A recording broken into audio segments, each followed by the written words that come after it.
basket. Ukraine is one of the world's largest exporters of grain, and Russia's invasion attacks are already spiking global food prices. So ABC News Live anchor Terry Moran traveled to the heart of Ukraine to talk to the farmers who are desperately trying to keep their crops going as war rages all around them.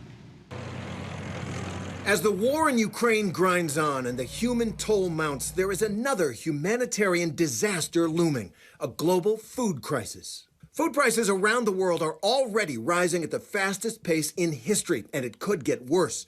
The USDA is now predicting that Americans will pay between 4.5% and 5.5% more for food this year. Every day the war lasts, world food supplies are damaged. Because Ukraine is an agricultural powerhouse, a top 10 exporter of wheat, corn, soybeans, barley, sunflower oil, and poultry. Russia is an even bigger player in global agriculture. So with the war in Ukraine and the punishing sanctions on Russia combined, almost all that food could be gone from world markets this year, driving up prices and threatening hunger in many countries that depend on the food grown here. At the NATO summit last month, President Biden warned of the coming crisis. Yes, we did talk about food shortages, and it's going to be real. So what happens here on Ukraine's farms in the coming months will be crucial. They're planting sugar beets in this field. The planting season then, it's corn, it's soybeans, sunflowers, and wheat. But the question is, will they be able, with the war, to grow it, harvest it, get it to market, and to the global markets, so dependent on what they do here? We traveled from our base in the city of Lviv in western Ukraine, 300 miles into Ukraine's heartland and the town of Kryzhopil to see how farmers are coping. Mile after mile, we drove through Ukraine's seemingly endless fields and farms. 70% of this country is farmland, an area larger than the entire nation of Italy. The front lines are far away, but the war isn't. There are checkpoints all along the highways and even on back roads.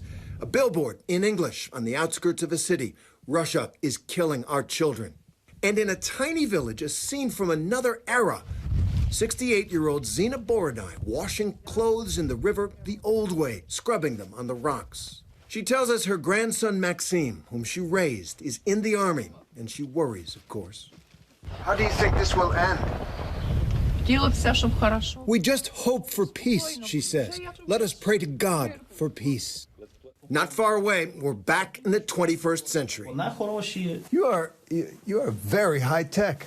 Andrei Kapritsa farms about 3,000 acres, corn, sunflowers, sugar beets. He's using satellites, sensors, and GPS to monitor and manage his fields. And like so many Ukrainian farmers, he is improvising and adjusting as fast as he can to the new reality of war. Andrei understood the war would drive up prices for seeds and fertilizers, so he bought early. And look at these old fuel tanks. Andrei is refurbishing them. You just bought these tanks in order to have fuel because you know that the Russians are targeting the fuel supply here. Yeah. Fuel refineries and depots have been attacked by Russia across the country, and Ukrainian authorities believe it's not just for military purposes. Is Russia targeting Ukrainian agriculture in this war, and how, if so? It does, and they do it in several directions. Deputy Agriculture Minister Taras Vysotsky says Russia has struck at least 6 grain storage facilities, destroyed farm machinery, mined fields, and shelled countless others, like this one in eastern Ukraine. Near Zaporizhia, farmers are clearing artillery shells from their fields and driving tractors in body armor. But most damaging of all, Russia has blocked and bombed Ukraine's ports. 70% of Ukraine's exports and 99% of its corn exports are shipped from ports on the Black Sea, from Odessa to Mariupol. And those ports are all being blocked and attacked by Russia, none more savagely than Mariupol. Victoria Melnik's husband, Alexander, died defending Mariupol. He was so handsome, she tells us. He was a good man. I miss him so much. Victoria lives in a farm village.